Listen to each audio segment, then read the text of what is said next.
Friends, आज हम एक बहुत ही क्यूट कॉमेडी स्टोरी एक्सप्लेन करने वाले हैं, क्योंकि इसमें हमारी फीमेल कोई और नहीं बल्कि एक छोटी सी परी है। वो इतनी क्यूट है कि आप पूरा ड्रामा देखने के लिए मजबूर हो जाओगे। भले वो अभी बोल नहीं सकती, पर वो कैसे बिना बोले सबको अपनी छोटी छोटी उंगलियों में नचाएगी।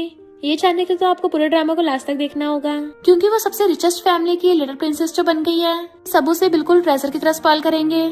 एंड माई क्यूटी पाइस, आप सबको हमारी तरफ से happy new year. I hope आप सबकी इस साल सारी विशेष कंप्लीट हो जाए। तो चलो फिर इस नए साल के साथ एक बिल्कुल यूनिक और न्यू स्टोरी को स्टार्ट करते हैं। स्टोरी की स्टार्टिंग में हम एक बेबी गर्ल को देखते हैं जो अभी अभी बॉर्न हुई थी। तभी चुपके से एक नर्स आके उसके हाथ पे दूसरा टैग बांध देती है। वो बेबी सोचती है, ये मैं क्या हूँ? मैं एक नॉवल वर्ल्ड में आ गई और रिच फैमिली की बेटी बन गई जिसे बचपन में एक्सचेंज कर देंगे।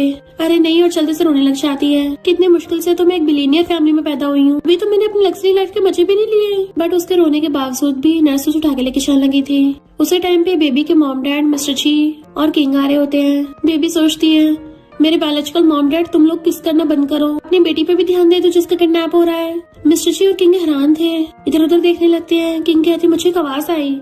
मिस्टर जी कहता, मुझे भी सुनाई थी। बेबी सोचती है, इधर उधर देखना बंद करो, तुम्हारी प्यारी बेटी को ये बुरी नर्स उठा के लेके जा रही है।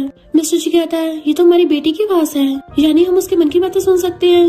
बेबी कहती है, अभी ये लोग बेबी को एक्सचेंज करके डीएनए टेस्ट करवाएंगे और फेक बेबी बोल देंगे। मम्मी खुद को प्रूफ नहीं कर पाएंगी और रिवर में जंप कर देंगी। वो माँ सबसे बड़ी विलन है, हम फैमिली को अलग करना चाहती है। मिस्टर जी और किंग दोनों के होश उड़ गए थे। मिस्टर जी भागकर जाकर उस नर्स का रास्ता घेर लेता है कि तुम मेरे बेबी को कहाँ लेके जा रही हो। बेबी सोचती है, फाइनली डैडी ने मुझको देख लिया। किंग भी अपना बच्चा मांगने लगती है तो नर्स कहती है, ये तुम्हारा बच्चा नहीं है, ये तो किसी और का है। मॉम कहती है, अच्छा मुझे इसका टैग दिखाना। बेबी सोचती है, इस टैग में क्या ही देखना, इसने पहले एक्सचेंज कर दिया है। किंग कहती है, मेरी बेबी के बर्थ पे बर्थमार्क है, मैं देख के पहचान लूंगी। नर्स कहती है, इसके कोई भी बर्थमार्क नहीं है, मैं इसके पेरेंट्स को देके आ रही हूँ। पर मिस्टर जी उससे बेबी को छीन लेता है और एकदम से कपड़े खोल के बेबी के बर्थ पे बर्थमार्क देख लेता है।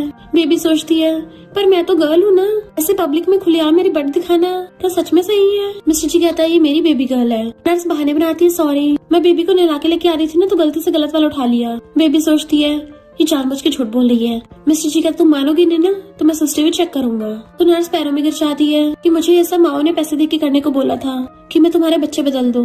मिस्टर जी सोचता है, इसके पीछे सच में माओ का हाथ है, यानी कि बेबी सही बोल रही थी। नर्स छोड़ने को बोल रही थी, बट वो कहता, पुलिस आ रही है, उससे बात करना। और दोनों बेबी को अंदर ले आते हैं। मिस्टर जी कहता, मुझे यकीन नहीं हो रहा, उस माओ का तो किसी और के साथ बच्चा था, तो फिर हमारे पीछे क्यों पड़ी है?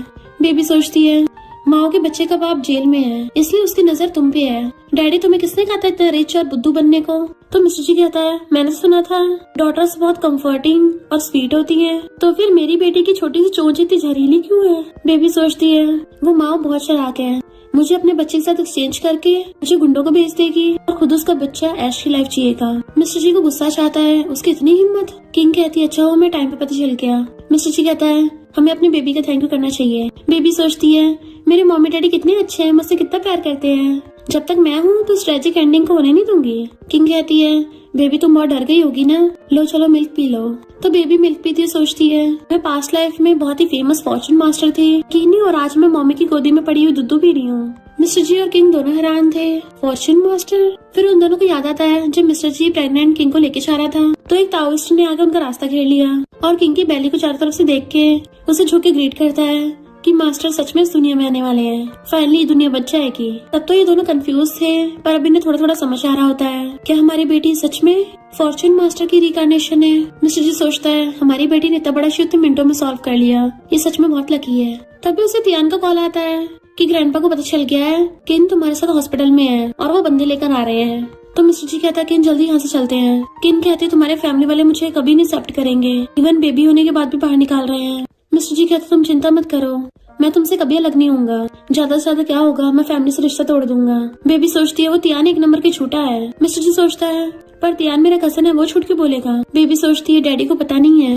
कि तियान उस माओ के साथ मिला हुआ है। उस माओ ने फैमिली फ्रेंडशिप का फायदा उठाकर डैडी की फैमिली को मम्मी के बारे में उल्टे सीधे कान भर दिए। तब भी सिर्फ मेरे ग्रैंडपा ही मेरे पेरेंट्स के साथ है। जब डैडी ने न्यू बिजनेस स्टार्ट किया था, ग्रेट ग्रैंडपा ने सीक्रेटली उनकी हेल्प की थी। तो वो दोनों सोचते हैं, बेबी ने अब तक जो भी बोला है सब सच निकला। किन कहती है, क्यों ना रुक के ग्रैंडपा का वेट करते हैं। बेबी सोचती है, अरे वाह, यानी मुझे सब प्यार करेंगे। इतने वहाँ ग्रैंडपा गुस्से से आने लगते हैं कि नलायक कहेंगे। तो मिस्टर जी किन के आगे आके उसको प्रोटेक्ट करने लगा था कि आप मुझे किन से अलग नहीं कर सकते। ग्रैंडपा कहते हैं, मैं तुझ पे गुस्सा करूंगा, बेबी होने के बाद भी किन को अभी तक घर नहीं लेके आया, तुझ में इसमें बिल्कुल भी रिस्पॉन्सिबिलिटी नाम की चीज नहीं है। अगर तूने घर लाने से मना किया तुझे मारूंगा। मिस्टर जी हैरान होता है। किन सोचती यानी बेबी सही बोल रही थी। ग्रैंडपा को तो हमारी रिलेशनशिप से कोई प्रॉब्लम नहीं है। मिस्टर जी कहता है मैं किन को आज रात ही ले आऊंगा। ग्रैंडपा अपनी हैट उतार कर उसको पकड़ा देते हैं। वो ब्लेजर उतारने लगा था पर ग्रैंडपा उसे मार कर साइड कर देते हैं और बेबी को देखने लग गए थे कि वाओ कितनी क्यूट है ये। देखा बेबी मुझे देख के हेलो कर रही है। मिस्टर जी कहता है ग्रैंडपा मेरी बेबी तो मेरी तरह स्मार्ट होगी ना। पर ग्रैंडपा उसको इग्नोर करके किन से कहते हैं तुमने हमारी फैमिली की 5 जनरेशन में फर्स्ट बेबी गर्ल को जन्म दिया है। हमारी फैमिली बहुत बड़ा एहसान है। बताओ तुम्हें क्या चाहिए। वो कहती नहीं ग्रैंडपा मुझे तो कुछ भी नहीं चाहिए। आपने हम दोनों के रिश्ते को एक्सेप्ट कर लिया वही बहुत बड़ी बात है। पर ग्रैंडपा अपना ब्लैक कार्ड निकाल के देने लगते हैं। इस नालायक की गलती है पहले तो बताया नहीं है वरना तो मैं शॉपिंग करके आता कुछ गोल्ड वोल्ड बाय कर लाता। पर कोई नहीं बाद में दे दूंगा। अभी फिलहाल तुम क्रेडिट कार्ड रख लो। वो लेने से मना कर रही थी। वो कहते हैं मुझे पता है तुम्हें पैसों की इतनी इंपॉर्टेंस नहीं है पर मैं तो अपनी स्वीट बेबी को दे रहा हूँ। ज्यादा नहीं है सिर्फ 10 मिलियन है। बेबी सोचती क्या कहा 10 मिलियन। मम्मी अगर आपने मना किया ना तो मैं भी सबके सामने रो दूंगी। किन ले लेती है कि मैं बेबी के लिए संभाल के रखूंगी। बेबी सोचती मम्मी कोई नहीं अगर आप भी यूज कर लोगी तो आप तो मेरी सबसे प्यारी मम्मी हो।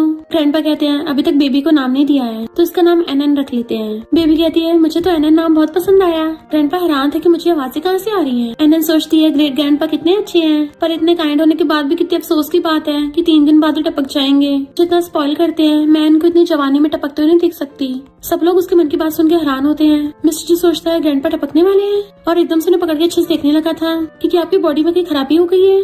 चलो हॉस्पिटल चेकअप कराने चलते हैं। पर ग्रैंडपा उसी को पकड़ के खींच लेते हैं कि यानी मुझे हेलुसिनेशन नहीं हो रहे हैं। इनकी बातें सिर्फ मुझे नहीं मिस्टर जी और किन को भी सुनाई दे रही हैं। पर फैमिली डॉक्टर तो हर मंथ मेरा चेकअप करता है कि मेरी हेल्थ अच्छी खासी है तो मैं कैसे टपक जाऊंगा। एनन सोचती है फैमिली डॉक्टर को पता नहीं चलेगा ग्रैंडपा को इवल स्पिरिट्स ने पोजेस कर रखा है। उनके हाथ पे जो ब्लैक हो रहा है यही ग्रैंडपा को मार देगा। मिस्टर जी सोचने लग गया था कि मैं ग्रैंडपा को ऐसे बचाऊं। एनन सोचती है मेरे पास तरीका है मुझे बस ग्रैंडपा के एक हेयर चाहिए पर मैं तो बोल ही नहीं सकती तो बताऊं कैसे। मिस्टर जी सोचते इतना आसान है और चुपके से पीछे से ग्रैंडपा के बाल तोड़ लेता है। ग्रैंडपा उसको पीछे मुड़ के देखते हैं तो कहता है मुझे अभी आपका एक व्हाइट हेयर दिखा तो तोड़ दिया। ग्रैंडपा उसके मानने लगे थे कि मेरे सर पे तो सारे व्हाइट हेयर्स ही हैं। वो चलाके से किन को हेयर पकड़ा देता है और किन एनन के हाथ में। ग्रैंडपा सोचता है इस नालायक से तो झूठ बोलना भी नहीं आता। वो तो अच्छा हुआ मुझे अपनी एनन की आवाज सुनाई देती है वरना तो मैं इसको बहुत मारता। एनन ताली बजाने लग जाती है। वाओ डैडी कितने लकी हैं अब ग्रैंडपा नहीं टपकेंगे।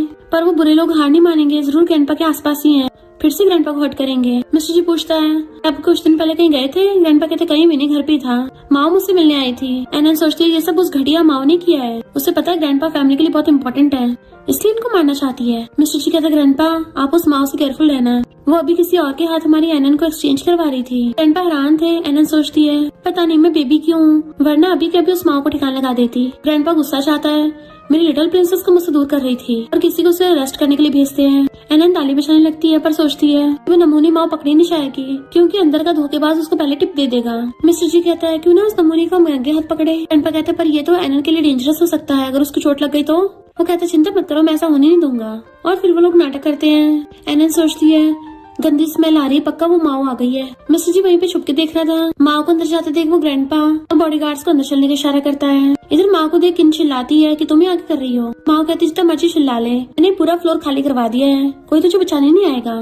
पहले तो मैं सिर्फ तेरे बेबी को चुराने वाली थी अब टूट गई है तो तुझे भी टपका देती हूँ। उसके गलत मानने लगी थी तभी मिस्टर जी अपने बॉडीगार्ड्स लेके आ जाता है। इनको बचा लिया था। माँ के होश उड़ जाते हैं तो कहता है मैं इतना बेवकूफ नहीं तुम्हें दोबारा ये सब घटिया हरकतें करने दूंगा। और उसके इशारे पे बॉडीगार्ड्स अंदर आकर उसे पकड़ने वाले थे पर माँ बेबी को उठा लेती है कि अगर कुछ किया तुम्हारा बच्चा जाएगा अपनी जान से। मिस्टर जी कहता है तुम्हें तो इंसानियत भी नहीं है। एनन सोचती है अभी मैं बच्ची हूँ मुझसे फाइट कर रही है जब मैं बड़ी होगी ना हिम्मत है तो तब मेरे साथ 1 to 1 फाइट करना। मैं तो अपनी पावर से तुझे अपनी चीची से बुड़का दूंगी। किन कहती है मेरी बेटी ने क्या बिगाड़ा है। माँ कहती जब मेरा बच्चा पैदा हुआ था उसका डैड जेल में चला गया। एनन सोचती है बड़ी बेवकूफ है इसके हस्बैंड ने गलती की है तो जेल तो जाएगा ही ना मैंने थोड़ी ना बोला था उसको करने को। मिस्टर जी कहता है तो मेरे बच्चे पे इल्जाम क्यों लगा रही हो। माँ कहती है जब मेरे बच्चे का फ्यूचर अच्छा नहीं है तो तुम्हारा बच्चा कैसे खुश रह सकता है। मिस्टर जी बॉडीगार्ड से उसे पकड़ने को बोलता है तो माँ गुस्से से बेबी को नीचे फेंक देती है और खुश होने लगी थी बट वो दोनों डरने के बजाय स्माइल करते हैं तो हैरान होती है तुम लोग बिल्कुल भी सैड क्यों नहीं हो। मिस्टर जी कहता है मैं तुझे दोबारा अपने बच्चे को थोड़ी ना हर्ट करने दूंगा। वो खोल के देखती है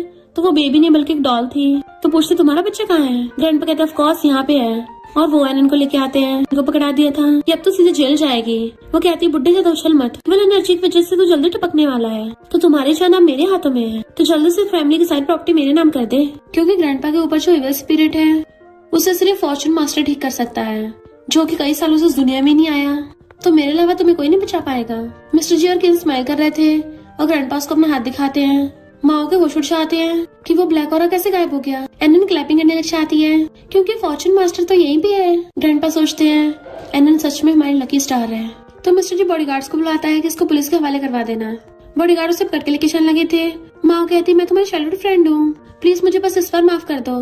एनन सोचती है अरे नहीं, डैडी फिर से इससे बेवकूफ न बन जाए। मिस्टर जी सोचता है मेरी बेटी मेरी इतनी बेइज्जती क्यों करती है। ग्रैंडपा कहते हैं तुम लोग जल्दी मेंशन में जाना। तो वो खुश होने लग जाती है कि अब से मैं लग्जरी मेंशन में रहूंगी, मखमल से बेड से रोज उठूंगी। अरे नहीं, पर वो नमूना त्यान अभी भी उसी फैमिली में है। वो मेरे डैडी से बहुत नफरत करता है, पक्का मुझ पर अटैक करेगा। इधर ग्रैंडपा विला के पास मेट्स लेके उसका वेट कर रहे थे। जैसे वो लोग एनन को लेके आते हैं, सारी मेट्स छुप के उनको ग्रीट करती हैं। ग्रैंडपा कहते हैं आखिर मेरी लिटिल प्रिंसेस घर आई गई, और उसे गोदी में उठा लेते हैं। एनन सोचती है अच्छा तो रिच फैमिली के प्रिंसेस को ऐसे ट्रीट करते हैं। ग्रैंडपा पूछते हैं क्या तुम्हें अपना नया घर पसंद आया, अब मैं तुम्हें और नए घर दिलवाऊंगा। तो वो खुश हो जाती है कि ग्रैंडपा ने मुझे नया व्हील और ब्लैक कैट भी दिया है। मिस्टर जी कहता है हमारी बेटी को ज्यादा लालची नहीं है। ग्रैंडपा कहते खबरदार अगर मैं लिटिल ट्रेसर को कुछ बोला तो, और किन अभी डिलीवरी करके आई है, तुम जाके उसका ध्यान रखो। मिस्टर जी कहता है ग्रैंडपा तो बस बहाने से मेरी प्रीशियस बेटी को छीनना चाहते हैं, और किन को अंदर ले जाता है। जबकि ग्रैंडपा एनन को खिलाने लग गए थे और विला के अंदर ले जाते हैं कि अभी तो मुझे तुम्हें और गिफ्ट देना है, जब तुम 1 महीने के हो जाओगे ना तब दूंगा। तो एनन खुश होकर ताली बजाने लग जाती है कि पता नहीं इस बार मुझे कार मिलेगी या घर मिलेगा, मुझे तो सब कुछ ही पसंद है। ग्रैंडपा सोचते हैं उससे भी ज्यादा 10 टाइम्स बेटर है। इतने में तियाना चाहता है ये तो मिस्टर जी का बेबी है ना, लाओ मुझे, मैं अपने गोदी में उठा लूं। एनन रोने लग जाती है कि पक्का मुझसे बदला लेने आया है। ग्रैंडपा मुझे इस गंदे को मत देना, ये मुझे टपका देगा। ग्रैंडपा गुस्सा रहा था कि नमूना सच में उस माँ के साथ मिला हुआ है, और कहते हैं बेबी बहुत थक गया है, बाद में मिल लेना। तो तियान चला जाता है। एनन सोचती है वाओ ग्रैंडपा कितने अच्छे हैं, मुझे समझ गए, ये तो बिल्कुल मेरे गॉड ही हैं। ग्रैंडपा कहते हैं चिंता मत करो, मैं किसी को तुम्हें हर्ट नहीं करने दूंगा। एनन कहती है मैं भी किसी को आपको हर्ट नहीं करने दूंगी। तो ग्रैंडपा हंसने लगते हैं। इधर तियान बाहर का सोचता है ये बुढ़ा तो मुझे देख के हमेशा हंसता था, आज पहली बार मुंह बना के मुझे बाहर निकाल दिया, पक्का मिस्टर जी ने मेरे खिलाफ कान भरे होंगे। कोई नहीं, ये बुढ़ा वैसे भी ज्यादा दिन जी नहीं पाएगा, और फैमिली की सारी प्रॉपर्टी मेरी होगी। कुछ टाइम ऐसे बीत जाता है, पर ग्रैंडपा कुछ नहीं हुआ था, इसलिए चिढ़ की वजह से तियान जानबूझ के मिस्टर जी के डैड को कॉल कर बता देता है कांग्रेचुलेशन, आप तो ग्रैंडपा बन गए। डैड हैरान थे ये क्या बोल रहे हो। तो कहता है आपको पता नहीं है मिस्टर जी और किन का बच्चा ऑलरेडी आधा मंथ का हो गया है। डैड गुस्से में होते हैं कि उसने उसी लड़की के साथ बच्चा कर लिया, पहले बेबी फिर शादी, और गुस्से से ग्रैंडपा कॉल करते हैं ग्रैंडपा आपने हमें बेबी के बारे में क्यों नहीं बताया, आपको पता है हमें मिस्टर जी की और किन की शादी मंजूर नहीं है। ग्रैंडपा कहते नहीं मंजूर तो जाओ यहाँ से, मैं अपनी ग्रेट ग्रैंड डॉटर को खुद ही पाल लूंगा। डैड कहते क्या कहा, ग्रेट ग्रैंड डॉटर, और खुश हो जाते हैं कि किन ने बेबी गर्ल को जन्म दिया है। कहीं आप जानबूझ के नाटक तो नहीं कर रहे ताकि मैं बेबी को एक्सेप्ट कर लूं। आपको पता है कि हमारी एन फैमिली में पिछली 5 जनरेशन से कोई प्रिंसेस नहीं हुई है। ग्रैंडपा कहते भला मैं क्यों झूठ बोलूंगा। इतने में एनन हंसने लग जाती है, तो डैड भी वीडियो कॉल में देख लेते हैं कि ये तो सच में बेबी गर्ल है, कितनी स्वीट और सॉफ्ट है। ग्रैंडपा कहते तू हंस रहा है, अभी मना कर रहा था, तेरी वजह से मेरी प्रिंसेस को इतना टाइम विला से बाहर रहना पड़ा। तो डैड कहते हैं मैं अपनी गलती मानता हूँ और अभी प्रिंसेस से मिलने आ रहा हूँ। डैड को हंसते फोन काटते देख मॉम चाहती हैं और पूछते हैं क्या हो गया। तो डैड बताते हैं कि किन ने मिस्टर जी की बेबी को जन्म दिया है। मॉम कहते किन तो पुअर ऑर्फन गर्ल है। डैड उन्हें समझाने की कोशिश करते हैं तो कहती हैं चाहे कुछ भी हो जाए मैं उसे फैमिली में एक्सेप्ट नहीं करूंगी। और जैसे डैड बोलते हैं कि उसने एक बेबी गर्ल को जन्म दिया है, मॉम एकदम हैरान थी और खुशी के मारे खड़ी हो जाती हैं कि सच में। डैड कहते हैं हाँ ग्रैंडपा ने खुद बताया है। मॉम तो एकदम से बात से पलट लेती हैं कि जब मैंने किन को देखा था मुझे लगा ही था कि हमारा बेटा उसके लायक नहीं है। डैड कहते कितनी जल्दी पलटी मारी है। मॉम कहते बस करो चुपचाप चलो मेरे साथ, मैं अपनी लिटिल प्रिंसेस को गोदी में उठाऊंगी। डैड कहते अच्छा अभी तो बोल रही थी कि मैं विंडो से कूद जाऊंगी पर उससे नहीं मिलूंगी। मॉम कहती है पहले तो मुझे पता नहीं था ना, अब तो पता है। वैसे हम पहली बार अपनी ग्रैंड डॉटर से मिल रहे हैं तो खाली हाथ थोड़ी ना जाएंगे। और फोन करती है कि स्टोर में से सारे बेबी गर्ल के आइटम्स ले आओ। हाँ सही कहा, मेरी अब ग्रैंड डॉटर हो गई है। और बेबी गर्ल का शो ऑफ कर रही थी। इधर ये लोग एनन के साथ खेल रहे थे, तभी मॉम डैड आते हैं तो तियान कहता है आंटी अंकल आप प्लीज गुस्सा मत करना, मिस्टर जी किन को कुछ ज्यादा लाइक करता है इसलिए मिस्टर जी ने ये वाली बात छुपाई है। मिस्टर जी तुम जल्दी आंटी अंकल से माफी मांगो। मिस्टर जी सोचता है मैं इसको अपना भाई समझता था पर ये तो इतना बड़ा धोखेबाज निकला और गुस्सा करने वाला था। तो ग्रैंडपा कहते हैं अब इसका खुद ही पोपट हो गया है। एनन खुशी चाहती है कि मेरे ग्रैंडपा कितने स्मार्ट है। मॉम सोचती है तो ये मेरी ग्रैंड डॉटर है, कितनी क्यूट है, मेरा तो दिल ही पिघल गया। और आगे बढ़ने वाली थी पर त्यान रोक के कहता है इतनी जल्दी गुस्सा नहीं करना चाहिए, सुलह कर लेनी चाहिए। डैड सोचते इसको क्या हो गया, इसे किसने बोला कि हम गुस्से में हैं। एनन कहती है हंस हंस के मेरा पेट दुखने लग गया कि त्यान का भी पोपट बन रहा है। सच पता लगने के बाद इसके एक्सप्रेशन देखने लायक होंगे। त्यान कहता है मुझे पता है आप लोगों को इन दोनों का रिश्ता मंजूर नहीं है, आप इनको लगो नहीं कहोगे तो मिस्टर जी फैमिली से रिश्ता तोड़ लेगा, फिर क्या होगा। मॉम कहती है तुम्हें हाई फीवर है क्या। क्या बकवास किए जा रहे हो? हमें क्यों इन दोनों के साथ थोड़ी सी प्रॉब्लम होगी? ये दोनों तो मोस्ट परफेक्ट कपल है और कोई नमूने इनको लग नहीं कर सकता। तियान धीरे से कहता है, आंटी पर तुम तो किन को हेट करती थी ना? मॉम कहती है, पहले मैं अंधी थी पर अब तो मैं इनको पूरा सपोर्ट करती हूँ और जिसे भी इससे प्रॉब्लम होगी मैं उसको थपड़ा मार दूंगी। तियान को डरा देती है। डैड कहते हैं, अगर ये दोनों साथ नहीं होते तो हमें प्रिंसेस कैसे मिलती? तियान का पूरा प्लान चौपट हो जाता है और वो दोनों से साइड में फेंक के अपनी लिटिल प्रिंसेस के पास आते हैं कि लिटिल प्रिंसेस, हम तुम्हारे लिए गोल्ड लेके आए हैं। एनन सोचती, वाओ, गोल्ड से तो मेरी आंखें चमचम आ गई और मुंह में से लार गिर रही है। मॉम हैरान होती है कि मुझे आवाजें कहाँ से आ रही हैं। बेबी, तुम्हें क्या पसंद है? ग्रैंडमा तुम्हें वही दिला देगी। एनन कहती है, मुझे तो मनी पसंद है। तो मॉम हैरान होती है, यानी कि मुझे प्रिंसेस की मन की बातें सुनाई दे रही हैं और किसी को सुनाई नहीं दे रही। कहीं मैं गॉड तो नहीं हूँ? सिर्फ मैं ही अपनी ग्रैंड डॉटर को अच्छे से समझ सकती हूँ। एनन मेरे दिल में नंबर 1 पे है और मेरा हस्बैंड और मेरा बेटा 2nd नंबर पे आएंगे और कहते हैं, जल्दी से बड़ी हो जाओ, फिर तुम्हारी ग्रैंडमा तुम्हारा पूरा रूम ही गोल्ड ज्वेलरी से भर देगी, वो भी बहुत सारे रूम। एनन खुश हो जाती है कि अरे वाह, मेरी तो लॉटरी लग गई। डैड कहते हैं, और मैं तुम्हें लग्जरी कार्स दूंगा। तो वो खुश हो जाती है। ग्रैंडपा, आप तो मम्मी डैडी को लाइक नहीं करते तो मैं नहीं ले सकती। मॉम डैड किन से कहते हैं, हम पहले के लिए माफी मांगते हैं और उसके आगे झुकने लगे थे। तो किन कहती है, आपकी गलती नहीं है, आप तो अपने बेटे के लिए बेस्ट ही चाहती थी। मॉम कहती, मैं सच में अंधी थी, जितनी बेस्ट डॉटर इन लोगों को नहीं पहचान पाई। एनन खुश होती है। ग्रैंडमा में मॉम के साथ मिसअंडरस्टैंडिंग क्लियर हो गई, यानी अब हमारी सारी फैमिली साथ में रह सकती है और साथ में मैं भी मालूम हो गई। सारी फैमिली को साथ में खुश देख के तियान की बहुत बुरी वाली चल रही थी कि इन लोगों को तो मिस्टर जी को बाहर निकाल देना चाहिए था। मिस्टर जी कहता है, तियान, तेरा तो थैंक यू करना चाहिए, अगर तू पेरेंट्स को नहीं बताता तो फिर किनके साथ मिसअंडरस्टैंडिंग क्लियर भी नहीं होती। एलन सोचती है, डैडी ने तो कमाल ही कर दिया, इस नमूने के जले पे नमक छिड़क दिया। ग्रैंडपा कहते हैं, तियान, तूने हमारी फैमिली के लिए कितना कुछ किया है, तो अब मैं तुझे रिवॉर्ड दूंगा। मैं तुझे कंपनी से 2 हफ्ते की छुट्टी देता हूँ, जाके मजे कर, अब कंपनी को मिस्टर जी संभालेगा। एलन सोचते है, अरे वाह, मेरे ग्रैंडपा तो और भी ज्यादा रूथलेस है, गिफ्ट के नाम पर इसे कंपनी की पावर छीन ली। तियान मजबूरी में मुंह बनाता थैंक यू करता है। एलन सोचते अभी सिर्फ कंपनी से निकाला है, फिर घर से निकाल देंगे। तियान गुस्से से आता है कि इस बुढ़े को शक तो नहीं हो गया, पर कोई नहीं, मैं अपने मास्टर को ढूंढ के इसको टपकवा दूंगा। एलन सोचती है, ये तियान ऐसे इस मामले को चलने नहीं देगा, अब ये पूरी फैमिली को खत्म करने का मौका ढूंढेगा। ग्रैंडपा मॉम डैड से कहते हैं, मुझे तुम्हें कुछ बताना है, हमारी फैमिली में एक चोर है। मिस्टर जी बताता है कि मैंने इसके बारे में इन्वेस्टिगेशन किया है, ये बहुत टाइम से सीक्रेटली हमारी कंपनी के शेयर बाय कर रहा है, इवन ये हमारे दुश्मनों से भी मिल गया है। डैड कहते हैं, इसको तो हमने पाला था, हमें धोखा दे रहा है। मॉम कहती है, तभी हमें बुलाया था ताकि हमें लड़ाई हो जाए।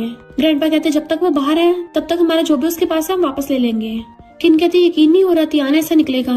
ग्रैंडपा कहते हैं, वही तो, हमने तो आज तक उसके साथ कुछ गलत नहीं किया, तब भी इतनी घटिया हरकत की। एनन सोचती है, वो तो ऐसा करेगा ही, क्योंकि वो ग्रेट ग्रैंडपा का बायोलॉजिकल ग्रैंडसन नहीं है, तो सब लोग उसकी मन की बातें सुन के हैरान हो जाते हैं। एलन सोचती है, उसको ये बात पहले से पता है, पर उसने पूरी एन फैमिली से बात छुपाई, वो भी इतने सालों से। ग्रैंडपा को तो ये सुन के शौक ही लग जाता है, यानी वो तो एन फैमिली का वारिस भी नहीं है। डैड कहते हैं, तो तियान को रखना यहाँ पे ठीक नहीं होगा, मैं उसको अभी रेस्ट करवाता हूँ और जेल भिजवाऊंगा। ग्रैंडपा कहते, नहीं, हम दुश्मन को अलर्ट नहीं कर सकते, और सोचते इतने सालों से झूठ बोला है तो अगर सिर्फ जेल भेज दिया तो उस पर रहम हो जाएगा। और फिर कहते हैं, हमारे लिटिल प्रिंसेस की कुछ दिनों में पार्टी होने वाली है, तभी उसको वापस बुलाकर उसको सबक सिखाएंगे। और सोचते हैं, पूरी फैमिली के सामने उसको बेइज्जत करूंगा, तब वो कभी हमारे एन फैमिली के बैकग्राउंड का फायदा नहीं उठा पाएगा, उसकी पूरी रेपुटेशन खराब करके उसको जेल भेजेंगे। इन्हें सोचते रहे, वाह, उस तियान को सबक मिलेगा। तो ग्रैंडपा सोचते हैं, अच्छा हमारी लिटिल प्रिंसेस हमारे पास है, वरना वो तियान तो हमारी पूरी फैमिली का खात्मा कर देता। और कहते हैं, तियान के नाम पर जो भी एसेट्स है मैं सब वापस लेके अपनी लिटिल प्रिंसेस को दे दूंगा। मैंने सोचती एक तीर से 2 निशान है, एक तरफ गुंडा बुड़केगा और दूसरी तरफ मैं और अमीर हो जाऊंगी। फिर नेक्स्ट सीन में पार्टी का सीन देखते हैं। ग्रैंडपा ने एनन को गोदी में ले रखा था और कहते हैं, तुम इतने सारे लोगों ने इतने सारे गिफ्ट दिए हैं, तुम्हें पसंद आ रहे हैं ना? एनन सोचती इतने सारे गिफ्ट देख के तो मैं पूरी अंदर से खुश हो गई। ग्रैंडपा से खुश देख सोचते हैं, इतनी जल्दी खुश हो गई, अभी तो उसके लिए बहुत बड़ा सरप्राइज भी है। इतने में तियान अपने मॉम डैड के साथ आता है। आंटी कहती है, हमारे बेटे की पार्टी इतनी बड़ी नहीं की थी, जो एक लड़की के लिए इतनी बड़ी पार्टी रख ली है। अंकल कहते हैं, वो एन फैमिली की इकलौती प्रिंसेस है, तो उसके लिए तो इतना बनता है। आगे चलने लगे थे तो तियान आंटी कहता है, मॉम, ये बुढ़ा तो वैसे मरने वाला है, इससे बहस करने कोई फायदा नहीं है। एनन उठ के देखने लग जाती है कि इस बुरे तियान के साथ उसकी बुरी मॉम भी आई है, आज तो पक्का इन दोनों का भंडा फूटेगा। आंटी कहती है, आजा अपनी ग्रैंडमा की गोदी में, पर एनन जानबूझ के मुंह फेर लेती है और रोने लग गई थी कि मुझे इस ग्रीन हेड से दूर रखो, मुझे इस गंदी ग्रैंडमा की गोदी में नहीं जाना है। तो लोग बातें बनाने लग जाते हैं कि ये आंटी तो सबसे हंस के बातें करती है, फिर एन फैमिली की प्रिंसेस उसके पास क्यों नहीं जा रही, क्योंकि बच्चों को पता होता है ना कि कौन अच्छा कौन बुरा। आंटी इन पे चिल्ला के पड़ती है कि ऐसा कुछ भी नहीं है। एनन और तेज रोने लगती है कि हाँ ऐसा ही है। तियान जानबूझ के बात डाल देता है कि मॉम पहली बार इससे मिल रही है ना, इसलिए स्ट्रेंजर को देख के रो पड़ी होगी, पर हम इसके लिए गिफ्ट लेके आए हैं। तो मॉम उसको साइड में ले जाके कहती है, इस छोटी सी बच्ची की हिम्मत तो देखो, सबके सामने मेरी बेइज्जती कर दी। तियान कहता है वो एक बच्ची है, हमारा क्या ही बिगाड़ लेगी। तो आंटी कहती है उस बुड्ढे को भी तो देखो, अपनी ग्रेट ग्रैंड डॉटर को छोड़ भी नहीं रहा है, और ऊपर सुना है इसने बहुत सारी अच्छी चीजें इसको दे दी हैं। तियान कहता है सिर्फ विला, गोल्ड और क्रेडिट कार्ड ही तो दिया है, अभी तो इस बुड्ढे के पास और भी ज्यादा कीमती चीजें हैं। एन ग्रुप के 50% शेयर्स जो इसको कभी नहीं देने वाला। तभी ग्रैंडपा जिन्होंने एनर को गोदी में ले रखा था उसके मॉम डैडी को पकड़ा देते हैं और फिर सबके सामने अनाउंस करते हैं कि एन फैमिली की लिटिल प्रिंसेस पूरे 1 मंथ की हो गई है, इसलिए मैं उसको गिफ्ट के तौर पर एन कंपनी के 50% शेयर्स दे रहा हूँ। तो सब लोगों को होश उड़ जाते हैं, स्पेशली तियान के।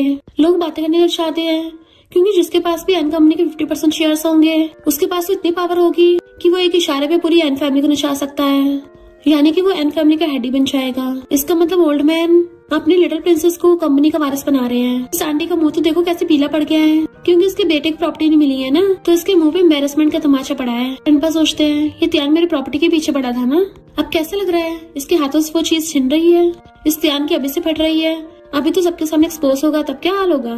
तो तियान गुस्से से किसी को कॉल करता है। मिस्टर जी कहता है ग्रैंडपा आपने अचानक से 50% शेयर्स मेरी बेटी को दे दिए। ग्रैंडपा कहते तो मेरा बस चले तो मैं तेरे और तेरे डैड के शेयर्स लेके भी अपनी लिटिल प्रिंसेस को दे दूं। किन कहती है पर एनन तो अभी बहुत छोटी है।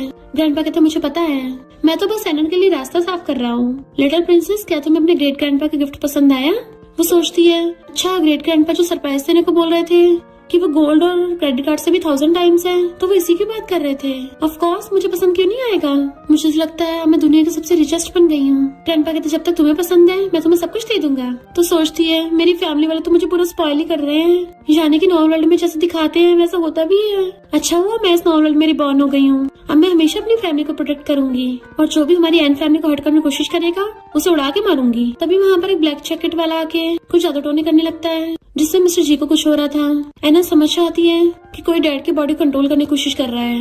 मिस्टर जी का सिर घूम रहा होता है और वो वॉशरूम की तरफ जाने लगा था, तो एना सोचती है डैडी कहीं मत जाना वरना वो गुंडा आपको पूरी तरह से कंट्रोल कर लेगा। जब तक आप मेरे पास रहोगे मेरा ऑरा आपको बचाता रहेगा। मिस्टर जी उसको पकड़ता हुआ कहता है मेरे लिटिल बेबी तुमने पहले क्यों नहीं बताया, मेरी वजह से तुम इतना डर गई। और जैसे उसको टच करता है तो सोचता है अरे वाह सच में मेरा सिर घूमना बंद हो गया। एना समझ आती है कि उस गुंडे को तियान ने बुलाया है। अफसोस अभी तक मेरी पावर्स मुझको वापस नहीं मिली, वरना मैं अभी इसको काउंटर अटैक कर देती। तियान का लाया गिफ्ट वो लोग ग्रैंडपा को पढ़ाते हैं बट मिस्टर जी लेकर उसको फेंक देता है एंड एनन क्लैपिंग करने लग गई थी। तियान के कहने पे गुंडा मिस्टर जी को फिर से कंट्रोल करने की कोशिश करता है बट उस पे तो काम ही नहीं कर रहा था, उल्टा उससे गलती से तियान ही कंट्रोल हो गया था, जिसकी वजह से तियान की पॉकेट में चाकू निकल के वो चाकू से अटैक करने चाहता है क्योंकि तियान खुद ही कंट्रोल हो गया था। तो बॉडीगार्ड्स आकर उसे रोकने लग गए थे। मिस्टर जी एनन और किन के आगे आ जाता है। तियान हैरान था ये हो क्या रहा है, मैं खुद को कंट्रोल क्यों नहीं कर पा रहा, और अपने गुंडे से कहता है कि जल्दी से मुझे रोको। गुंडा समझ आता है कि अब तो मैं कुछ नहीं कर सकता, गॉड भी नहीं इसको बचा पाएगा, और वहाँ से 9-11 हो गया था। तो बॉडीगार्ड तियान को पकड़ के घुटनों पर ले आते हैं। ग्रैंडपा कहते तो अब भी मुझे मारना चाहता है। तियान मुकरने लग जाता है कि नहीं मैं तो कंट्रोल में था। मिस्टर जी कहता अपना ड्रामा बंद कर, सबने देखा तेरे हाथ में चाकू था और तू ग्रैंडपा को काटने वाला था। आंटी अंकल तियान को बचाने लग जाते हैं, आखिर वो उनका बेटा जो है, पर मिस्टर जी फाइल फेंक के मारता है। आंटी सोचती है इसमें तो सारे हमारे काले कारनामे हैं। अंकल पूछता है क्या है इसमें दिखा मुझे, पर वो जल्दी से सारी फाड़ के खुद ही खा जाती है, जबकि अंकल को कुछ समझ नहीं आ रहा था। आंटी कहती है क्यों ना इस बारे में घर पे चल के बात करें, यहाँ पे बहुत सारे लोग हैं। ग्रैंडपा कहते हैं जब ये इतने सारे लोगों सामने मुझे मार रहा था तब कुछ नहीं, तो फिर अब क्यों परवाह हो रही है। तियान सोचता है कहीं इस बुढ़े को पता तो नहीं चल गया कि मैं एन फैमिली का नहीं हूँ, तभी तो यहाँ पर इतने इंपॉर्टेंट लोगों को गेस्ट बुलाया है और मेरी सबके सामने धज्जियां उड़ा सके। और कहता है ग्रैंडपा आपने तो मुझे पाला है, आपको पता है मुझे कोई फंसा रहा है। एनन सोचती है इस ढक्कन पे बिल्कुल विश्वास मत करना, मेरे ग्रेट ग्रैंडपा को पिघलाने की कोशिश कर रहा है। ग्रैंडपा कहते तभी तो मेरा दिल टूटा है कि मैंने तुझे पाला था, और फाइल उड़ा के मारते हैं। अंकल देख के हैरान थे, तो पता चलता है कि आंटी का बाहर अफेयर चल रहा था और तियान तो अंकल का बेटा है ही नहीं। तो सब लोग हंसने लग जाते हैं कि तियान नौटंकी तो ऐसे करता था जैसे एन फैमिली का वारिस हो। अंकल हैरान थे और आंटी से पूछते हैं ये सब क्या है, तो आंटी कहती है, आंटी उसको बहलाने फुसलाने लग जाती है कि हमारे बच्चा है, मैं तुम पे चीट नहीं करूंगी। तो अंकल भी ग्रैंडपा कहता है हाँ डैड ये मुझे धोखा नहीं दे सकती। एनन सोचती है थर्ड ग्रैंडपा तुम्हें बिल्कुल भी लोगों की पहचान नहीं है, ये ग्रीन टी तुम्हें ग्रीन हैट ही नहीं बल्कि पूरा ग्रीन ग्रासलैंड पहना रही है। कांग्रेचुलेशन तुम्हारे 5 बच्चों में से कोई भी तुम्हारा नहीं है। ग्रैंडपा कहते हैं वो डीएनए टेस्ट एकदम रियल है, तियान तुम्हारा बेटा नहीं है।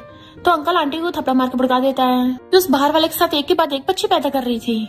आंटी उसके पैर पकड़ लेती है, शादी से पहले मैं टल्ली हो गई थी तो किसी ने मेरा फायदा उठा लिया। अंकल कहता है तियान के बारे में एक्सीडेंट था तो फिर बाकी सब बच्चों का क्या, तेरा किसी ने बार बार थोड़ी ना फायदा उठाया होगा।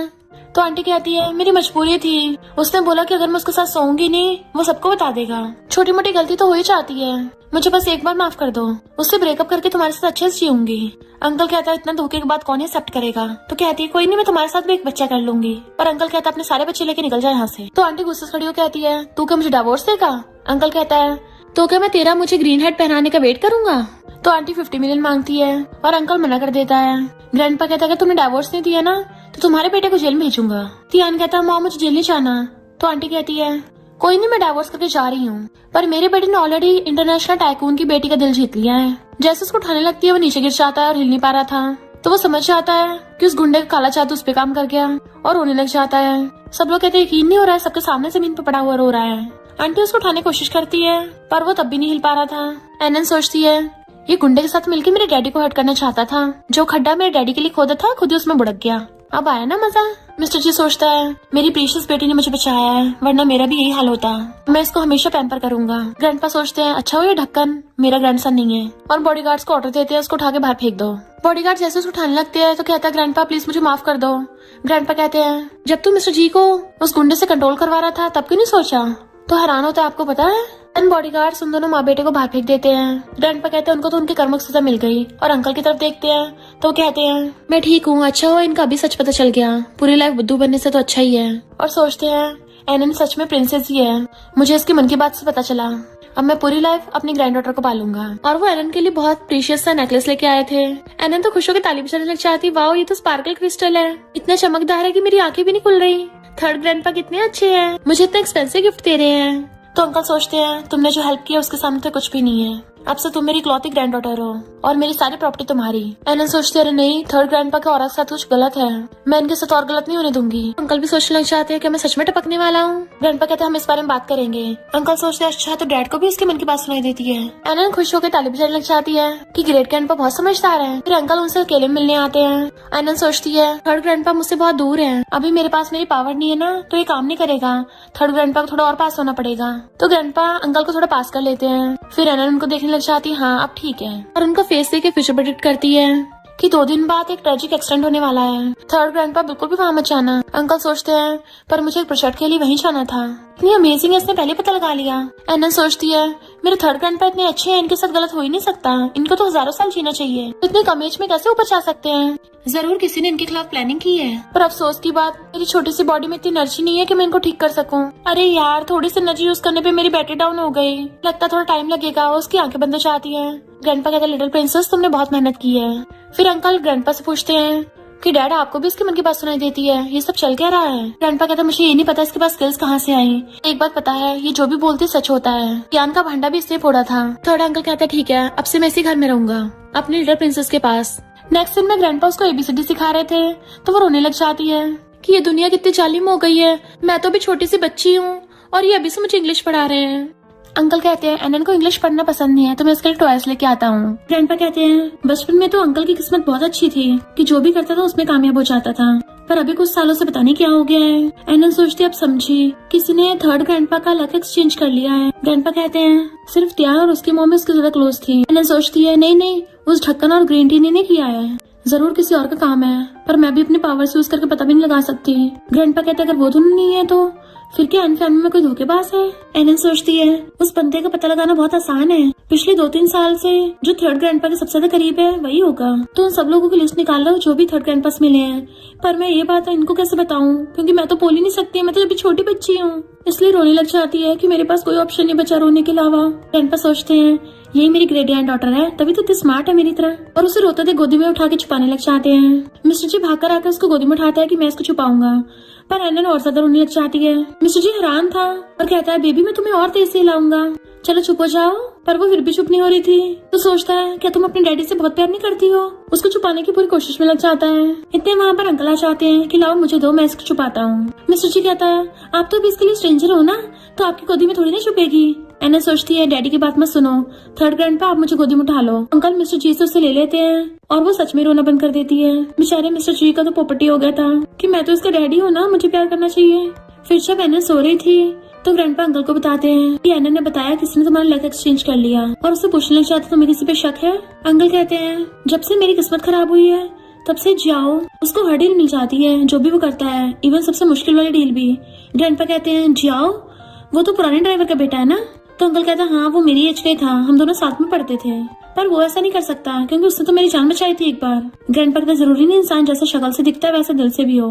पता करो जियाओ इतने सालों से क्या कर रहा है। अंकल कॉल कर पूछते हैं और कहते हैं बात सच निकली, जियाओ तो अब काफी ज्यादा रिच हो गया है, तो पक्का कुछ कर पड़ा है। ग्रैंडपा कहते उसको यहीं पे बुलाओ, हम एनन से कंफर्म करवाएंगे। एनन सो रही थी, उसी टाइम पे वहाँ पे जियाओ आ जाता है। अंकल उसको बहाने से एनन के पास बैठा देते हैं। एनन उठ जाती है, इतना स्ट्रॉन्ग ब्लैक ऑरा, इसने लक एक्सचेंज करने के लिए थर्ड ग्रैंडपा का ब्लड यूज किया है। तो अंकल हैरान होते हैं, मैं तो इसको अपना दोस्त समझता था, इसने फिर भी धोखा दिया। एनन सोचती है बेचारे थर्ड ग्रैंडपा, इनको सिर्फ एक लड़की ने नहीं बल्कि इनके दोस्त ने भी धोखा दे दिया। पर मैं थर्ड ग्रैंडपा को बताऊं कैसे। जियाओ उसके पालने पे झांक के कहता है ये मिस्टर जी की बेटी है ना, काफी क्यूट है। एनन सोचती है तुम्हें किसने बोला मेरी तारीफ करने को, दूर हटो मुझसे, और रोने लग जाती है कि ग्रैंडपा मुझे इंसान पसंद नहीं है। तो जियाओ कहता है लगता है मेरे फेस पे जो स्कार है ना उससे डर गई होगी। अंकल सोचते हैं अगर ये मुझे हर्ट करना चाहता फिर उसने मेरे लिए चाकू को खाया था। तो एनन सोचती है जानबूझ के थर्ड ग्रैंडपा को स्कार का निशान दिखा के ग्रैंडपा को गिल्टी फील कराना चाहता है। और ग्रैंडपा को क्या पता चाकू वाले गुंडे को भी इसने भेजा था। तो अंकल को गुस्सा चाहता है। जियाओ सोचता है बहुत टाइम से यहाँ बैठा रखा है और वहाँ जाने लगा था। एनन सोचती है थर्ड ग्रैंडपा को जाने मत देना, इसके गले में जो पेंडेंट है ना जल्दी से वापस ले लो, तभी आपको आपका लक वापस मिलेगा। तो अंकल बहाने से उससे ले लेते हैं कि मुझे तुम्हारा पेंडेंट कुछ ज्यादा पसंद आ गया है, तो मैं सेम ऐसे बनवाऊंगा, तुम्हें कुछ दिन बाद वापस कर दूंगा और बदले में बहुत सारे पैसे भी दूंगा। पैसों का नाम सुनते वो देके चला जाता है। एनन खुश होती है, अरे वाह थर्ड ग्रैंडपा ने इसे ले भी लिया, बट मैं इसको पकड़ू कैसे, मेरे छोटे छोटे चब्बी हाथों से तो कुछ भी नहीं होगा। अंकल के हाथों से गलती से वो गिर जाता है तो पेंडेंट टूट गया था और उसमें तलिस्मान निकलता है। एनन सोचती है इस तलिस्मान को जला दो, ये बहुत गंदा है। वो कहते हैं ये टूटा है, उसको पता नहीं चलना चाहिए, इसलिए मैं ऐसा सेम न्यू बनवा दूंगा। और अपने बंदे को न्यू बनवाने भेज देते हैं सेम वैसा ही। तो कहती है अरे वाह ग्रैंडपा तो जीनियस है, यानी अब मैं शांति से सो सकती हूँ, मेरी छोटी सी बॉडी एकदम थक जाती है। तो उसको सलाह के सुला देते हैं। थर्ड अंकल ने सेम वैसे पेंडेंट बनवा लिया था तो वो बड़ा खुश होती है कि फाइनली मैंने अपने थर्ड ग्रैंडपा को बचा लिया। अंकल कॉल करके जियाओ को बुला लेते हैं उसका पेंडेंट वापस करने के लिए, जबकि जियाओ खुश हो रहा था कि आज तो मैं इसको एक्सीडेंट में टपका ही दूंगा। पर उसके होश उड़ जाते हैं क्योंकि थर्ड अंकल को तो कुछ हुआ ही नहीं था और थर्ड अंकल जियाओ को वहीं पे एक्सपोज कर देते हैं। वो गुस्से में आके चाकू मारने लगा था पर उल्टा उसके लग जाता है। उसे वहीं छोड़ के चले गए थे तो जियाओ वहीं निपट जाता है। इधर ग्रैंडपा एनन को पियानो बजाना सिखा रहे होते हैं। तो अंकल कहता है मैंने जियाओ का मामला निपटा दिया। ग्रैंडपा कहते हैं तैंग आने वाला है, तुम यहीं रुक जाओ। एनन सोचती है तैंग अंकल तो वही है ना जो आर्मी से वापस आ रहे हैं और वो मिशन में जाने वाले हैं। वो मिशन तो बहुत ज्यादा डेंजरस है कि वो अपनी लेग ही खो देंगे, उन्हें जाने से रोकना पड़ेगा। फिर नेक्स्ट सीन में जैसे मेडक बताती है कि यंग मास्टर तैंग आ गए हैं तो एनन सोचती है अरे वाह मैंने सुना है कि तैंग अंकल बहुत ज्यादा हैंडसम है। ग्रेट ग्रैंडपा मुझे जल्दी से गोदी में उठा लो, मुझे हैंडसम गाय को देखना है। ग्रैंडपा भी उसे गोदी में उठा लेते हैं कि कितने लुक्स ऑब्सेस्ड है। इतने में तैंग चाहता है। ग्रैंडपा कहते कितना काम करते हो, कितने कमजोर हो गए। तैंग कहता है एक आर्मी कमांडर शायद जितना मुझे थक जाए, वो कभी हार नहीं मानता। एनन सोचते रहे वाह अंकल तैंग सिर्फ हैंडसम ही नहीं है बल्कि बहुत ज्यादा स्ट्रॉन्ग भी है। तैंग हैरान था कितनी स्वीट और बच्चों वाली वॉइस कहाँ से आ रही है, जरूर किसी बेबी की होगी। एनन सोचती है अंकल उन सारे बच्चों को बचाना चाहते हैं जिन्हें ट्रैफिकर्स ने पकड़ रखा है, पर ट्रैफिकर्स हमेशा रात के टाइम ही आते हैं। टैंग हैरान होता है और सोचता है अंकल तो मुझे सिर्फ एनन ही बुला सकती है और इस सीक्रेट ऑपरेशन के बारे में इसको कैसे पता, मैंने तो अपनी फैमिली तक को नहीं बताया। एनन सोचती है अंकल टैंग मुझे पता है वो ट्रैफिकर्स कहाँ छुपे हुए हैं, तो पूछते बताओ कहाँ है। वो सोचती है अंकल टैंग तो एक्साइटेड क्यों हो रहे हैं। ग्रैंडपा उसको धीरे से कहते हैं अभी एनन छोटी है, तुम इतने बड़े और स्ट्रॉन्ग उसको डरा दोगे। तो वो सोचता है इसका मतलब मुझे इसके मन की बात सुनाई दे रही है और कहता है मैं तो बस लिटिल प्रिंसेस को देखने वाला था। एनन सोचते अरे वाह हैंडसम अंकल तो मेरी क्यूटनेस से इम्प्रेस हो गए हैं, हैंडसम अंकल की लेग्स नहीं टूटने दूंगी, तो इनको मिशन पे नहीं जाना चाहिए। वो सोचता है इसका मतलब मिशन पे जाने पे मुझे डिसेबल होना पड़ेगा। ग्रैंडपा कहते हैं तुम कितने टाइम बाद आए हो, मिशन पे जाने की बजाय छुट्टी लेके घर पे रुक जाओ। वो सोचता है मैं अपने स्वार्थ के लिए अपना मिशन नहीं छोड़ सकता हूँ, भले मुझे अपनी लेग्स को सैक्रिफाइस करना पड़े पर मैं जरूर चाहूंगा। और कहता है सोल्जर कभी पीछे नहीं हटता। एनन सोचते अरे वाह गलता है हैंडसम होने के साथ साथ बहुत ज्यादा ब्रेव भी हैं और अपने असूलों के पक्के हैं। काश मैं इनको बता पाती कि वो ट्रैफिकर्स झाओ नाम की जगह पे छुपे हुए हैं। तो वो सोचता है मैं किसी को इन्वेस्टिगेट करने भेजता हूँ उस जगह पे। एनन सोचती है पर कोई फायदा नहीं बताने का क्योंकि अंकल की टीम में एक धोखेबाज है जो उनको सब बता देगा। तभी तो हर बार टारगेट मिस हो जाता है। ग्रैंडपा सोचते पता लगाना होगा वो धोखेबाज कौन है और एनन को वहीं पे लिटा के जानबूझ के टैंग के साथ वही वाले केस की बात करने लग गए थे। कहीं ऐसा तो नहीं है कोई धोखेबाज हो। वो सोचते रहे वाह मेरी ग्रेट ग्रैंडपा तो बहुत समझदार है, दुश्मन का जासूस और कोई नहीं बल्कि यूए है। मुझ में अभी थोड़ी सी एनर्जी है, मैं अंकल को अपनी एनर्जी दे देती हूँ ताकि वो मिशन में सर्वाइव कर पाए। मेरी नई एनर्जी देने से तो मेरी बैटरी डाउन हो गई, मुझे बहुत नींद आ रही है और सो जाती है। टैंग पूछता है ग्रैंडपा आपने कुछ सुना, तो कहते हैं हाँ ये सब एनन के मन की बातें हैं जो हमारी सारी फैमिली सुन सकती है, तो तुम केयरफुल रहना। वो कहता है इसमें इतनी अमेजिंग स्किल्स है, क्या हमें इस बारे में रिपोर्ट करना चाहिए? ग्रैंडपा उसकी टकली मार देते हैं। तुम क्या चाहते हो? साइंटिस्ट आके हमारे लिटिल प्रिंसेस पे रिसर्च करें? तो कहता नहीं, मेरा वो मतलब नहीं था। मतलब कि एनन तो अपनी अमेजिंग स्किल से कितने लोगों की हेल्प कर सकती है। ग्रैंडपा कहते तुम क्या इसको और थकाना चाहते हो? बेचारी ऑलरेडी इतना थक के सो गई है। तब जाके तैन कहता सही कहा, इतनी छोटी बच्ची पे रिस्पॉन्सिबिलिटी देना ठीक नहीं है। एंड एनन उस टाइम पे सो रही थी। ग्रैंडपा कहता अगर किसी को बताया ना मैं तुझे फैमिली से बाहर निकाल दूंगा। टैंक ओके करके जाने लगा था तो कहते हैं अपना ध्यान रखना, एनन की मेहनत को वेस्ट मत जाने देना। तो कहता ठीक है, मैं सही सलामत वापस आऊंगा। नेक्स्ट दिन में ग्रैंडपा को टेंशन हो रही थी। मिस्टर जी और किंग बेबी को लेके आते हैं। ग्रैंडपा को साइड दे के आते हैं, हमें इनका मूड ठीक करना चाहिए। एनन सोचती है तो मुझे करने दो, क्योंकि ग्रैंडपा को मेरे साथ खेलना सबसे ज्यादा पसंद है। मिस्टर जी कहता हमारी बच्ची कितनी अच्छी है। और ग्रैंडपा से कहते हैं फिलहाल आपको अपनी हेल्थ का ध्यान रखना चाहिए। एनन सोचती है ग्रैंडपा चिंता मत करो, अंकल टैंक बिल्कुल सही होके आएंगे। तब जाके ग्रैंडपा खुश हो जाते हैं। इतने में मिस्टर जी का सबसे छोटा ब्रदर आता है और बताता है कि टैंक का मिशन एकदम सक्सेसफुल गया।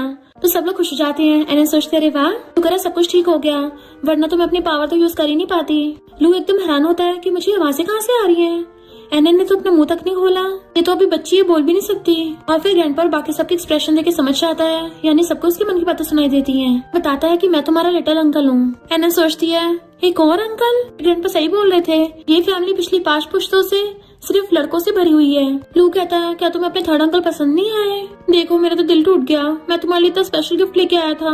और खोल के दिखाता है कि तुम अब भी मुझे लाइक नहीं करोगी, फिर तो तुम्हें मेरा दिया हुआ गिफ्ट भी पसंद नहीं आएगा। चलो ठीक है, इसको वापस ले जाता हूँ। एनन सोचती है अरे नहीं नहीं, इतना ब्यूटीफुल डायमंड मुझे क्यों पसंद नहीं आएगा, ये तो मेरा फेवरेट है। लिटिल अंकल तुम मुझे बहुत पसंद आए हो, अब जल्दी से दे दो मुझको। तो सब लोग हंसने लग जाते हैं। हमारे लिटिल प्रिंसेस थोड़ी सी मनी ग्रैबर है। तो कहता तुम्हारा लिटिल अंकल इतना खड़ूस भी नहीं है, मैं गिफ्ट वापस नहीं लेके जाऊंगा, और उसको दे देता है। तो वो खुश हो जाती है कि लिटिल अंकल लड़कियों को इतने अच्छे समझते हैं, इतने सारे डायमंड्स लेके आए हैं। लगता है इनकी लाइफ बहुत रोमांटिक होने वाली है, लड़कियों को इम्प्रेस करना अच्छे से आता है। जरूर इनकी गर्लफ्रेंड ने चूज किया होगा गिफ्ट। ग्रैंडपा हैरान हो जाते हैं, नालायक ने मेरी गर्लफ्रेंड के बारे में छुपा के रखा है, हमें तो बोलता था कि सिंगल है। लड़कियां देख के भाग जाता है। मुझे तो शक हो गया था कि इसे लड़के पसंद है। बेचारे लू का सबके सामने चिट्ठा खुल गया था और सोचता अब तो मैं और छुपा नहीं सकता। बता देता है कि मुझे प्यार हो गया किसी से। ग्रैंडपा तो खुश हो जाते हैं, फाइनली तुझे कोई लड़की मिल गई, वरना तुझे बचपन से लड़कियों के साथ रहना पसंद नहीं था, हमें तो लगा सिंगल टपकेगा। किंग कहती है भी हमारी फैमिली में छोटे बच्चे भी नहीं है, लगता है एनन के साथ खेलने के लिए बाकी बेबीज तुम ही लेके आओगे। ग्रैंडपा कहते हैं एनन हमारी लकी स्टार है, जब से घर में आई है हमेशा खुशियां ही आ रही हैं। एनन तो खुशी की मारे उछल रही थी कि सब लोग मेरी कितनी तारीफ कर रहे हैं, मुझसे तो बर्दाश्त ही नहीं हो रही। ग्रैंडपा कहते चलो जल्दी हमें उससे मिलवाओ। तो वो कहता है वो बाहर खड़ी है, मैं एम्बेरसमेंट की वजह से उसको अंदर नहीं लेके आया। मैं सोचते बताओ जी, थर्ड अंकल ऐसे बोल रहे हैं, ऐसी लड़की को वाइफ मिल कैसे गई? तभी ग्रैंडपा उसको टकली मार देते हैं, नालायक कहीं के, तुझे डर नहीं है कि तेरी वाइफ तुझे छोड़ के भाग जाएगी? अब जल्दी से उसको अंदर लेके आ। तो वो लिलियन को अंदर लेके आता है। एनन सोचती है मुझे भी दिखाओ। तो किंग जल्दी से उसका फेस उसकी तरफ कर लेती है। तो एनन सोचती है वाओ ये तो बहुत ब्यूटीफुल है, ये कोई इंसान नहीं है। तो लू हैरान हो जाता है, लिलियन कोई इंसान नहीं है तो फिर क्या भूत है? पर मुझे तो इसका बॉडी टेम्परेचर फील होता है, इसकी तो शेडो भी है, इसके तो पैर भी उल्टे नहीं है। तो एनन सोचती है अरे बुद्धू, इसकी बॉडी तो ह्यूमन की है, क्योंकि इसके अंदर 1000 साल पुरानी मॉन्स्टर की आत्मा है। वो एकदम से छुड़ा लेता है। लिलियन पूछती क्या हो गया? तो सोचता है मैंने कुछ ज्यादा फास्ट एक्शन कर दिया, और बहाना मारता कुछ नहीं, मुझे मच्छर ने काट लिया था। ग्रैंडपा सोचता है कितना नालायक है, इसे तो बहाना बनाना भी नहीं आता। और मिस्टर जी के मार के आते हैं, इसने कल विंडो खुली छोड़ दी थी ना, इसलिए मच्छर अंदर आ गए, मेरे भी काट लेते हैं। मिस्टर जी वाज लाइक पर मुझे क्यों तोड़ा, फैमिली को बचाने के लिए मुझे करना ही होगा। और कहता है ग्रैंडपा मुझसे गलती हो गई। मैंने सोचती थर्ड अंकल की बॉडी बहुत प्योर है ना, जो कि हजारों साल पुरानी मॉन्स्टर के लिए टॉनिक है, तभी तो हमेशा अंकल से चिपटी रहती है।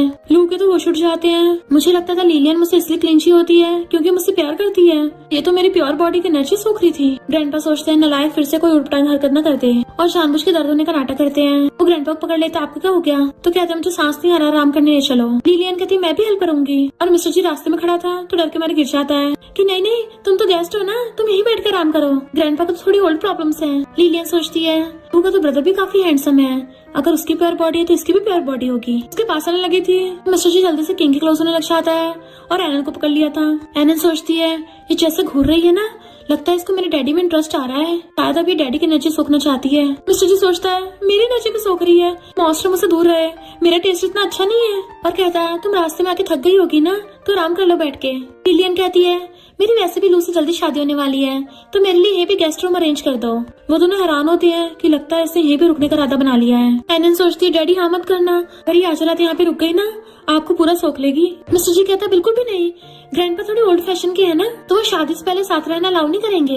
लिलियन सोचती है मैं तो उसकी एनर्जी सोखने वाली थी, पर कोई नहीं, लू से शादी की बात कर लूंगी, तब तक वेट कर लेती हूँ, और चली जाती है। बेचारे मिस्टर जी की तो अभी तक लक्स काम रही थी, तो फिर वो भी उन दोनों से बात करने आता है। ग्रैंडपा कहता वो लड़की सच में भूत नहीं है, उससे ब्रेकअप कर लो। वो कहता हजारों साल पुरानी मॉन्स्टर, ये सुनने में कितना अजीब लगता है। ग्रैंडपा कहता अगर तुम्हें यकीन नहीं हो रहा जाओ उसके पास, फिर हम लोग को तुम्हारी बॉडी उठा के लेके आनी पड़ेगी, अगर तुम दोबारा से यहाँ पे लेके आए तो पूरी फैमिली खतरे में आ जाएगी।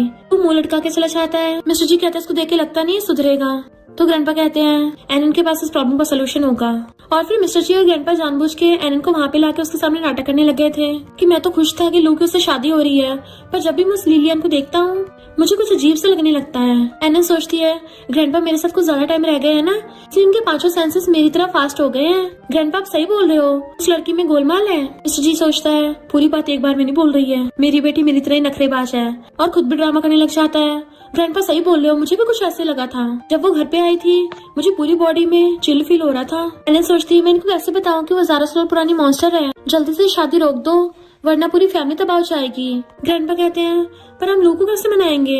एनन सोचती बहुत आसान है, मेरे पास अभी थोड़ी पावर है, हम रात में उसको डरा सकते हैं। इधर लू बैठा सोचता है जब से मैंने उसके बारे में सुना है मुझे अजीब फील क्यों हो रहा है, ज्यादा ओवरथिंक मत करो, चुपचाप सो जाऊं। जैसे सोने लगता है तभी अचानक से कुछ होता है और उसकी आईज खुलती है, तो वहाँ पे लिलियन बैठी थी और कहती है तुम मुझे अकेले क्यों छोड़ के आए, तुम तो मुझसे बहुत प्यार करते हो ना, मुझसे शादी करोगे। उसको हककर कहता है सॉरी मुझे माफ कर दो, मुझे तुम पे शक नहीं करना चाहिए था। वो कहती चलो अभी शादी कर लेते हैं। वो कहता अभी तो रात हो रही है। तो कहती मुझे नहीं पता, मुझे अभी तुझसे शादी करनी है, और फिर शादी के बाद तेरी फैमिली की वेल्थ का फायदा उठाऊंगी, तुम सबके नशे सोख लूंगी। और उससे चिपटने लग जाती है। वो डर के मैंने अपने नाइटमेयर में चिल्लाने लग गया था कि मैं कभी किसी के साथ रिलेशनशिप में नहीं होऊंगा, कोई मेरे पास मत आना। जबकि ग्रैंडपा और मिस्टर जी कान लगा के सुन रहे थे। ग्रैंडपा कहते हैं अब ये दोबारा उसका लड़की के पास नहीं जाएगा। नेक्स्ट डे ग्रैंडपा एनन को खिला रहे थे, तभी लूट के आता है। ग्रैंडपा कहते हैं तुम क्या रात भर बैंक लूटने गए थे जो इतने बड़े बड़े डार्क सर्किल हो रहे हैं। लू कहता है मैं और लिलियन अच्छा मैच नहीं है, मेरे से कोई लेना देना नहीं है। तभी लू को उसका कॉल आता तो डर जाता है कि यही तो मैं बस उठाना नहीं चाहता। एनन सोचती है अगर ब्रेकअप करना भी है ना थोड़ा टाइम लो वरना वो लिलियन भड़क जाएगी। तो लू बेचारा डरता उठाता है। वो कहती है मुझे पिकअप करने नहीं आ रहे, मैंने तुम्हारे फेवरेट कपड़े पहने हैं। सोचता है मुझे पसंद भी आई तो कौन, इजिप्टियन मम्मी, 1000 साल पुरानी मम्मी तो होती है। और बहाना बना देता है कि ग्रैंडपा की तबीयत खराब है, कुछ दिन आ नहीं पाऊंगा। ग्रैंडपा हंसते हैं कि अभी इसको डर लग रहा है। ग्रैंडपा कुछ काम था, लोग खुश हो जाता है मैं पूरा दिन घर पे एनन को खिलाऊंगा, इसने मेरी जान बचाई थी। फिर नेक्स्ट दिन में वो एनन को खिला रहा होता है। इतने में मेड आके कहती है कि लिलियन आई है। वो डर जाता है कि उसको बोल दो जाके मैं यहाँ पे नहीं हूँ। एनन सोचते अंकल तुम पागल हो गए हो क्या, मैं खुद ही बोला घर पे रहोगे और अब उसे झूठ बोल रहे हो कि घर पे नहीं हो, तो पक्का तुम्हारे पीछे पड़ेगी, जल्दी बाहर जाके बहाना मार के उसको भगा दो। तो लू उसको उठा लेता है। तो कहती है अरे मुझे क्यों अचानक से गोदी में उठा लिया। लू सोचता है मेरे अकेले की मॉन्स्टर को फेस करने की हिम्मत नहीं हो रही, तुम भी मेरे साथ चलो। तो बाहर आती देख लिलियन चिपटने वाली थी, पर उसके हाथ में एनन होती है तो वो दूर हट जाती है। लू हैरान होता है कि यानी एनन से डरती है। लिलियन कहती है मैं तुम्हें बहुत मिस कर रही थी। लू सोचता है प्लीज मुझे मिस करना बंद करो, मेरी फट रही है। ये सोच के कि मॉन्स्टर मुझे मिस कर रहा है। लिलियन उसका हाथ पकड़ लेती है कि हम कितने टाइम से मैंने मिले हैं, तो मुझे घुमाने ले चलो। पर लू खुद को छुड़ा के आता है मैं बेबी का ध्यान रखूंगा, बट वो मॉन्स्टर उसको अपनी आंखों से हिप्नोटाइज करने लगती है। लू भी उसकी बातों में आकर उसके साथ जाने वाला था, तभी एनन उसकी लात मार देती है जिससे वो उसके भ्रम में नहीं फंसता और वो बहाना मार के अंदर भाग जाता है। तो लिलियन हैरान थी पहले तो मेरे जादू काम करता था इस पे, अब क्यों नहीं कर रहा। उस बच्ची ने इसको बचाया है और ऊपर से मुझे जीप दिखा के छुड़ा के भी गई है, अब तो मैं इसको बिल्कुल नहीं छोड़ूंगी। चलो भागकर अंदर आता है, बड़ी मुश्किल से मेरी जान बची। एनन सोचती अच्छा हुआ मेरी वजह से तुम पूरे पीस में वापस आए हो, वरना टुकड़े हो गए आते। तो क्या आता है अब से मैं तुम्हारी हर बात पे यकीन करूंगा। फिर रात में वो एनन को सुला रहा था, तभी उसका सिर घूमता बेड पे गिर जाता है। पता चलता लिलियन वहाँ पे आ गई कि तुझे लगा घर के अंदर बच्चा आएगा, और उसकी बॉडी को सूंघने लग गई थी कि आज मैं तुझे पूरा चपेट जाऊंगी। एनन उसको देख रही होती है तो सोचती है पहले इस छोटे पैकेट ने मेरा प्लान फेल किया था ना, सबसे पहले इसी के साथ डील करती हूँ। जैसे उस पर अपने नाखून मारने वाली थी तो कहती है ये क्या हुआ, ये मेरी पावर से बेहोश क्यों नहीं हुई। कोई बात नहीं मैं फिजिकल अटैक करूंगी। जैसे मारने वाली थी उल्टा उसके लग जाता है। वो दोबारा से अटैक करती है पर दोबारा फेल हो जाती है। तो वो डर के मारे बैठ गई थी, उसे पता चल गया था कि ये तो हेवनली मास्टर है और माफी मांगने लग जाती है कि प्लीज मुझे इस बार छोड़ दो, मैं लू से सच्चा प्यार करती हूँ, उसने अपनी मर्जी से मुझे अपनी एनर्जी दी है। तो एनन कहती है तुम्हें लगता है मैं बच्ची हूँ तो बेवकूफ बना दोगी, थर्ड अंकल तुम्हें बिल्कुल लाइक नहीं करते, और अपने पावर से उस पर अटैक करती है। तो वो कहती है ठीक है अब मुझे जाने दो, मैं किसी को नहीं मारूंगी। एनन कहती झूठ मत बोलो, तुमने जो बॉडी ले रखी है उसके रियल सोल को भी तो मारा है, और उसको फाइनली पनिशमेंट दे देती है कि शुक्र है मामला निपट गया। और फिर वो थक के सो जाती है। तो किंग उसको गोदी में सुला रही थी। ग्रैंडपा कहते इतने दिन हो गए अभी तक एनन उठी क्यों नहीं, 3 दिन से भूखी प्यासी है और लू को डॉक्टर को बुलाने भेजते हैं। मिस्टर जी कहता है डॉक्टर ने कितनी बार इसका चेकअप किया पर वो तो यही बोलते हैं कि ये ठीक है, बस सो रही है। पर ग्रैंडपा चिल्ला के पड़ते हैं उसके ऊपर, भला 3 दिन तक कौन सोता है, तुम जाके दूसरे डॉक्टर को बुला के लेके आओ। जबकि किन रोने लग जाती है कि अभी तो एनन बहुत छोटी है, इसने तो अभी तक मुझे मम्मी भी नहीं बोला, अगर इसे कुछ हो गया मैं जी नहीं पाऊंगी। तो मिस्टर जी उसको छुपाता है कि हमारी एनन बहुत अच्छी है, उसके साथ कभी कुछ गलत नहीं होगा। लू कहता सारी मेरी गलती है, पर मुझे भी नहीं पता चला कि मैं बेहोश कैसे हो गया। ग्रैंडपा लू को डांटना चाहते हैं। मिस्टर जी कहते इसकी भी गलती नहीं है, ये भी उससे बहुत प्यार करता है। लू फौरन के डॉक्टर को बुलाना चाह रहा था, तभी किंग कहती है एनन उठ गई। तब सब लोग बहुत खुश होते हैं, स्पेशली ग्रैंडपा। एनन सोचती है सब लोग मुझे ऐसे घेर के क्यों देख रहे हैं। मिस्टर जी कहते तुम 3 दिन तक नहीं उठी थी, तो सोचती है मुझे तो लगा मैं बस थोड़ा टाइम के लिए बेहोश हुई हूँ। अरे बाप रे, 3 दिन निकल गए, मुझे अपने पावर्स वापस पाने में थोड़ा टाइम लग गया। अरे एवरीवन, सबको मेरी इतनी चिंता हुई। मम्मी डैडी रो मत, मैं एकदम ठीक हो गई हूँ। किन कहती है मम्मी तो बस ये चाहती तुम हमेशा ठीक रहो।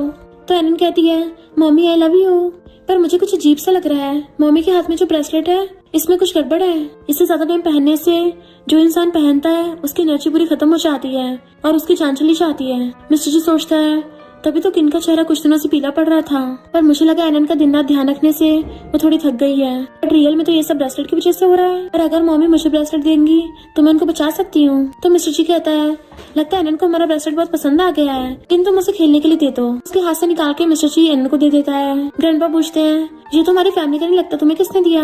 एनन कहती है मेरी बड़ी सिस्टर ने दिया है, मेरी आंटी की बेटी ने। एनन सोचती है तो क्या आंटी मम्मी को हर्ट करना चाहती है। फिर नेक्स्ट सीन में किन मिस्टर जी को बोल रही थी कि मुझे नहीं लगता वो ऐसा करेगी, क्योंकि हम दोनों साथ में ऑर्फन हुए थे। मिस्टर जी कहता हो सकता कोई गलतफहमी हो गई हो, उसने जो ब्रेसलेट बाय किया हो वो पहले से ही खराब हो। वो कहती सही कहा, ऐसे हम ग्रैंडपा के सामने उसको इनोसेंट प्रूफ कर देंगे। फिर वो एनन को लेके अपनी सिस्टर से मिलने आती है, तो वो उसे फिर से ब्रेसलेट देने लगी थी। किन सोचती है मेरी सिस्टर कभी मेरा बुरा नहीं चाहेगी तो अच्छी है, बट एनन सोचती है इस ब्रेसलेट का भी जानलेवा हो रहा है, ये पक्का मॉम को हर्ट करना चाहती है। इन हैरान थी, अपना हाथ पीछे कर लेती है कि तुमने मुझे ऑलरेडी बर्थडे पे गिफ्ट कर दिया था ना, वही काफी है। पर उसकी सिस्टर तो उसको जबरदस्ती बनाने लगी थी। वो मना कर रही होती है तो एनन चिल्लाती है कि मेरी मम्मी को छोड़ दो। तभी मिस्टर जी आकर उसे हाथ पकड़ के रोक देता है। तुमने सुना नहीं मेरी वाइफ को दर्द हो रहा है। सिस्टर कहती है मैं तो अपनी छोटी बहन को गिफ्ट दे रही हूँ, तुम्हें क्या हो रहा है। और किन तुम्हारे सामने तुम्हारा हस्बैंड मेरी बेइज्जती कर रहा है, तुम कुछ बोल क्यों नहीं रही।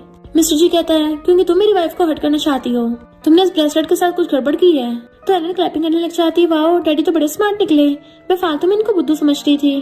किन कहती तुमने ऐसा क्यों किया, मैं तुम्हारी सिस्टर हूँ। तो कहती कौन तुम्हारी सिस्टर बनना चाहता है, तुम्हारी वजह से मुझे भी बेकार लाइफ जीनी पड़ी, मैं तो सोचती थी तुम उसी टाइम टपक जाती। किन रोने लग जाती है तो कहती तुम्हें रोते देख के मुझे बड़ा अच्छा लगता है। मिस्टर जी कहता साइको कहीं की, मैं तुम्हें छोड़ूंगा नहीं। तो कहती है तुम मेरा कुछ नहीं बिगाड़ सकते, मेरे हस्बैंड ने एन ग्रुप के साथ कॉन्ट्रैक्ट साइन किया है। जैसे उसका हस्बैंड आता है शिकायत करने लग जाती है, इसने मुझे बुली किया है, इसको सबक सिखाओ।